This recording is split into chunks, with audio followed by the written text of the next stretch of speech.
TTC! I'm Dolphignition. But before I get started with the topic of this video, let me get the small TTC portion out of my way by letting Master at Work know that entering your live stream between the Celtics and the Raptors was the first time I've heard about your colorful bet on the table you offered to TD Fins Talk during the latest AFC East roundtable hosted by TD Fins Talk that was on September 9th.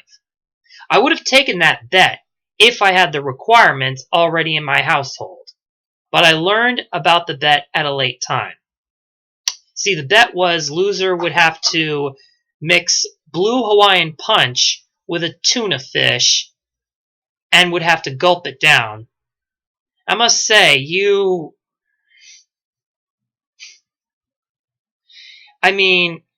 I probably should have expected something like that, considering you made a bet to Kansas City Chiefs fans that they'd have to drink ketchup if their team lose. So, anyways, I take blame for being late on this bet.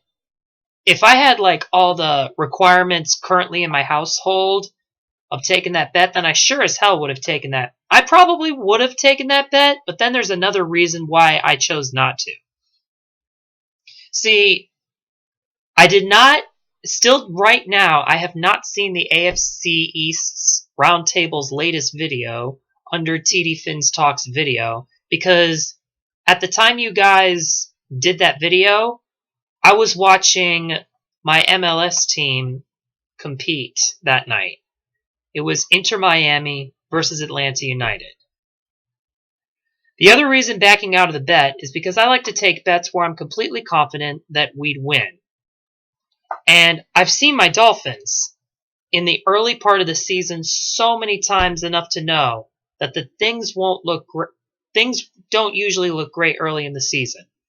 And if Tom Brady at Foxborough has been tough enough for the last decade, we haven't beaten Cam Newton yet. This franchise has yet to beat Cam Newton.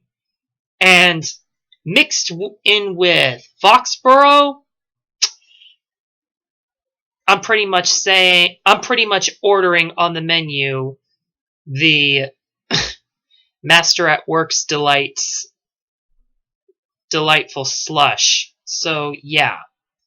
Now, I know that makes no sense of an argument, because I still made a hate week, so I don't see why I shouldn't take that back with all the confident talk I spat out in that recent video. The truth is, I'm the type of guy that likes to be a day or two in advance ready to take the bet. See, I came in late, realizing that you made the bet, and that same day, I just got back from the shops. And I don't know. I feel like saving that bet possibly for week 15. You know, our second meet. At that time, Tua Tagovailoa is probably going to start quarterback in that game, and it's at our house.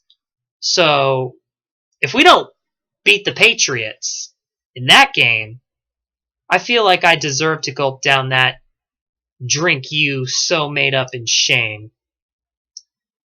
And that's all about NFL. Now let's move on to the subject of this video. The other sport, to all my fellow subscribers who've been watching my videos, or to anyone out there who's been watching my video, I want to come out and say that the other sport I watch when it's not American football is football. Or as how we Americans call it, soccer. I am a big Miami Dolphins fan. We all know that. But now, I'm an even slightly bigger Inter Miami fan. In fact, if I continue being consistent with my video, I'd probably be uploading my 2 cents on every Inter Miami game I see. One of the reasons, other than the fact that Inter Miami is the sports team that I've been catching up on, is because their home stadium, their home venue, I live within a 20 to 30 mile radius from where that stadium is. Lockhart Stadium, now called Inter Miami Stadium. And what I'm about to continue throughout the rest of the video is an Inter Miami fan, yours truly's, journey watching this club in action. Starting with our first game against Los Angeles Football Club, LAFC, which was a top team in the previous season. Now, we lost to them 0-1, right in front of David Beckham, the guy who started our organization. But we played pretty fair. We fared pretty good. And I thought it's not a great start, but it was a good enough start for a first-time team. Then we faced DC United. And I'll go ahead and say that was the third toughest pill we swallowed, losing 1-2. All because that sketchy referee disallowed a goal from us, followed by a red card to my boy Roman Torres. So after that, our next game was going to be our first game at home against LA Galaxy, a top team in the MLS that I'm sure everyone has heard of by now. So you would imagine the audience would be loud as hell, and the excitement would be roaring through the pink, white, and black seats. Well, it would be exciting if the coronavirus pandemic didn't begin. And that game was canceled. Let me take this off. I was sad because I wanted to see how our team played at our house against a top team. And even though we lost the first 2 games, we put up a fight in those games. And I'd argue when any team faces Inter Miami, we make that other team go to work. We make sure we don't lose by 2 points. In fact, I'll go ahead and say none of our losses, in fact, I would say every single one of our losses was by a 1-point difference. It's a lot of losses, but it's still 1 point. So it just means that we don't know how to execute a W, but we do know how to play. So as the MLS season was scarred, they decided to create this MLS is Back tournament, hosted in Orlando's ESPN Sports location. In this tournament, there were groups, and the top 3 of groups of 4 would make it to bracket.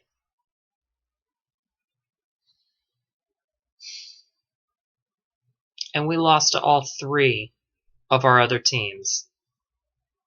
We lost to Orlando City 1-2 after Nani's last-minute score.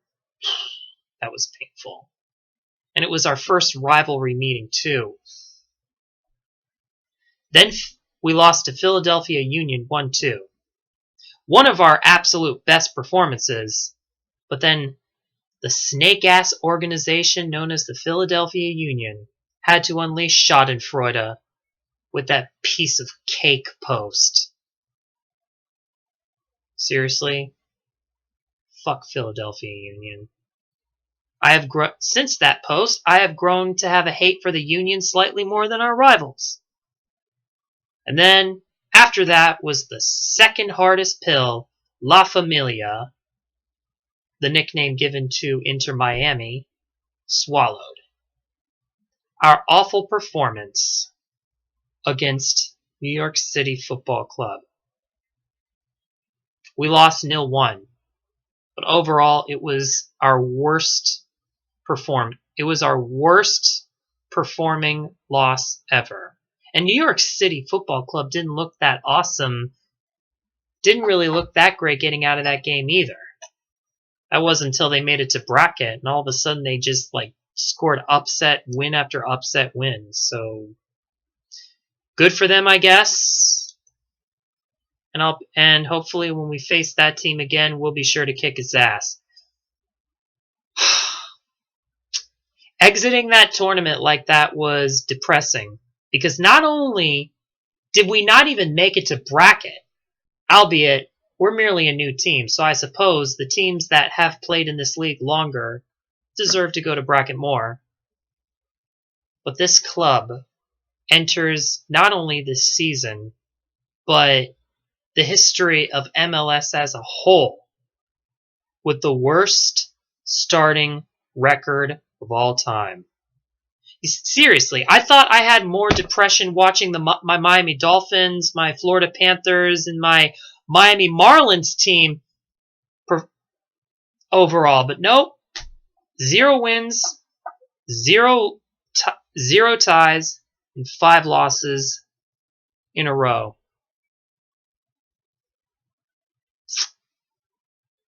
But then things got better, as MLS decided to continue the rest of the season with the process of each team facing 3 other teams at home and away.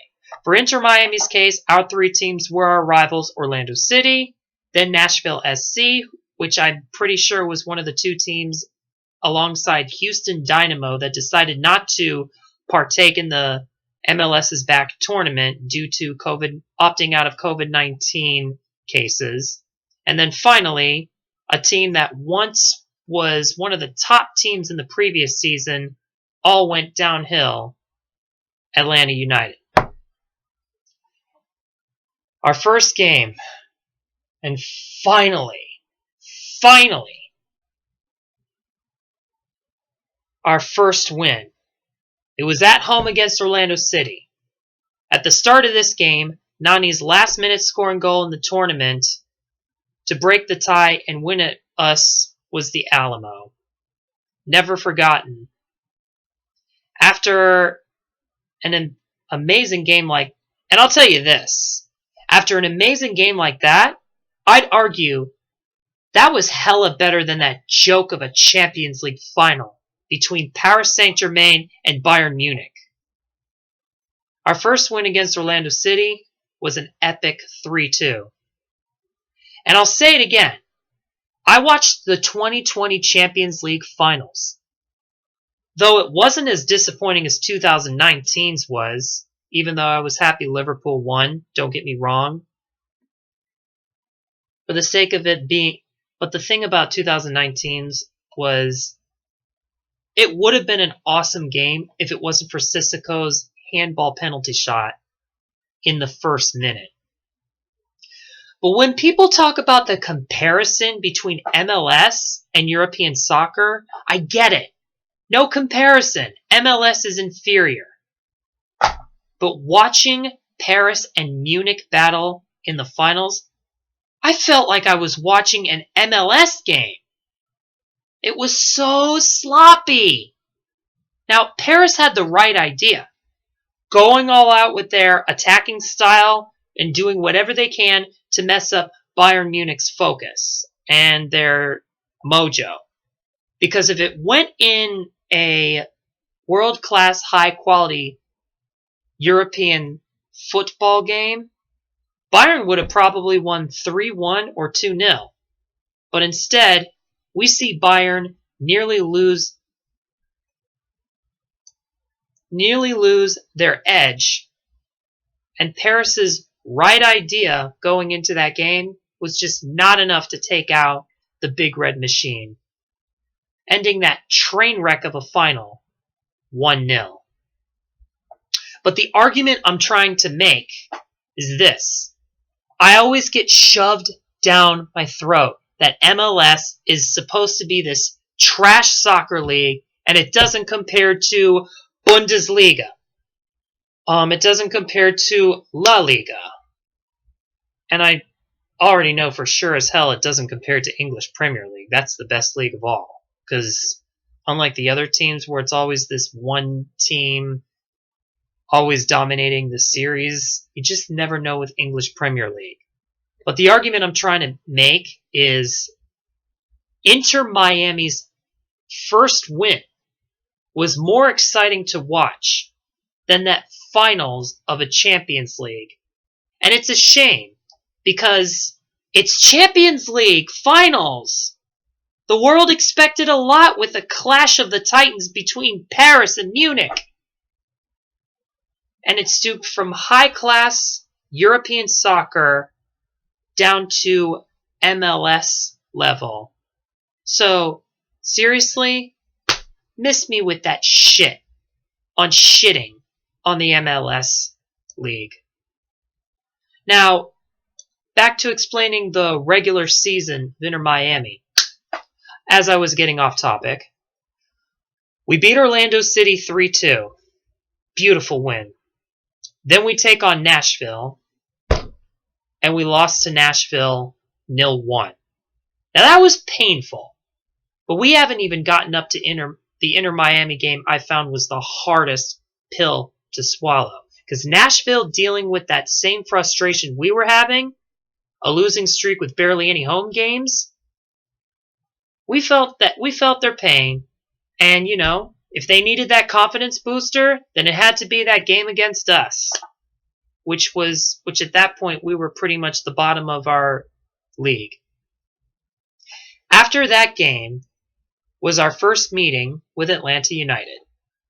What was once one of the top teams in the previous MLS season, that crumbled ever since PT moved on to Saudi Arabia. It's news like that where I'm blessed that I am an Inter Miami fan and not an Atlanta United fan, because otherwise I'd be furious as hell. Why ditch that system to go to Saudi Arabian soccer club? If you want to answer that question in the comments section below, go right ahead. But it's a pity. And I'm sure Atlanta United fans get that meme joke all the time. But seriously, did the guy not watch Saudi Arabia's performance in the World Cup 2018? They were trash. They were trash. Anyways, not only was it our first meeting against Atlanta United, but it was also our first tie. And I couldn't tell what to feel. Happy we went to their house and shut them from scoring? Or sad that we were the better performing team in that game with all the golden opportunities at our cleats? Missed. But if you thought that game was the hardest pill to swallow, think again. See, the game after that is the game, to me, that fits that title.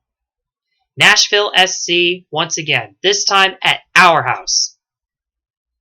We were the better performing team throughout that entire game. But the thing that was so frustrating is that the same thing that happened at Atlanta United was the same thing that happened at our place. Nashville SC, a team that's honestly no better, a team that's not really far better than us, at our house. And we tie 0-0. And the thing is, I had this feeling we were going to bounce back at Nashville after beating us and either beat them 3-0, 2-0, or higher than a 1-point difference. Nope. Tie 0-0. The worst part is they, a team I find inferior, beat us aggregate-wise. 1-0 overall.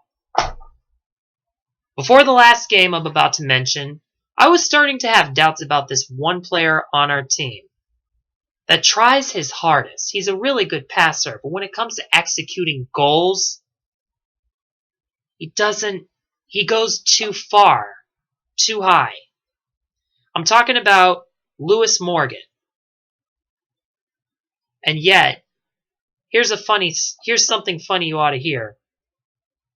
I'm subscribed to a channel known as Miami Total Football because they really do such a good job at explaining to us the details on every one of our Inter Miami games, as well as keeps us updated on any news on Inter Miami. And boy, do I have news to give for that. But now as anyone knows, before you saw me as a YouTuber, you probably saw me as a YouTube comment. And I wrote on this comment under Miami Total Football interviewing Lewis Morgan. I wrote, Lewis Morgan is going to score 2 goals against Atlanta United. And then in all caps, I wrote, book it. And sure enough, he did. And we got our second win overall against Atlanta United at our house, 2-1. Oh, and I just want to say, the legendary stretch like spandex on Miami Beach announcer Ray Hudson broadcasts our game at our regular local channel. So I would argue that when Ray Hudson is our broadcast announcer, our color commentator for our game, we get better luck than when FS1 with Alexi Lawless commentates.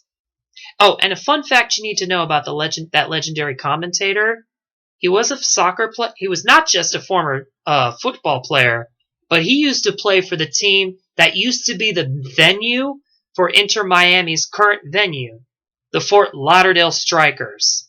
I've been to a couple of Fort Lauderdale Strikers even before I made this video. And to hear his voice broadcasting our home game, it was like the creme de la creme when we watch our team perform. And now, here we are, September 12th, 2020, 1:52 a.m. Wow, I'm really recording this video at a late time, but yeah. And tomorrow, not only do my Dolphins play their season opening game at the Patriots, but later that night, our last MLS game against Orlando City at Orlando City occurs on that same day. And you want to know something? What you are currently watching is a Hate Week video. And I got a message to you Orlando City fans, especially one Spanish bull whom I've been beefing with in comment sections of different videos.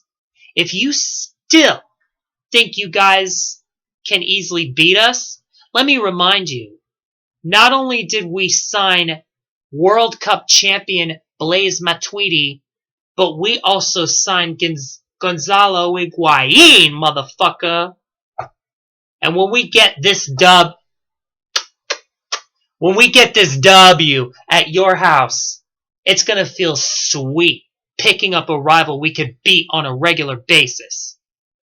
This game coming up tomorrow, Orlando City fans, is the tiebreaker for the Sunshine Derby.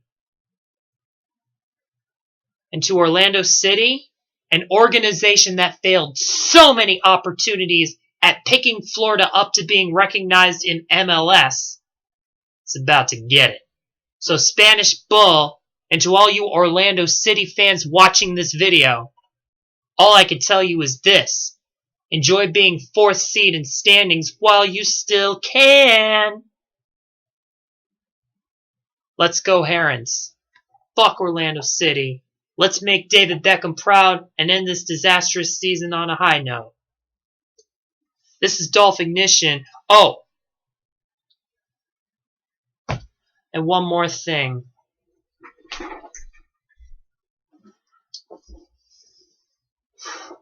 Yo, master at work! I just want to say, congratulations on your win against Toronto.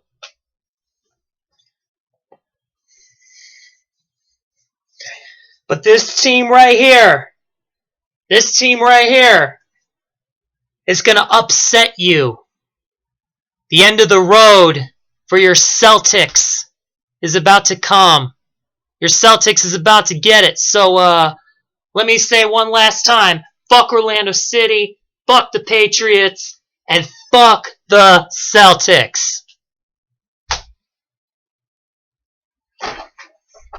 And that's all I have to say. This is Dolphignition.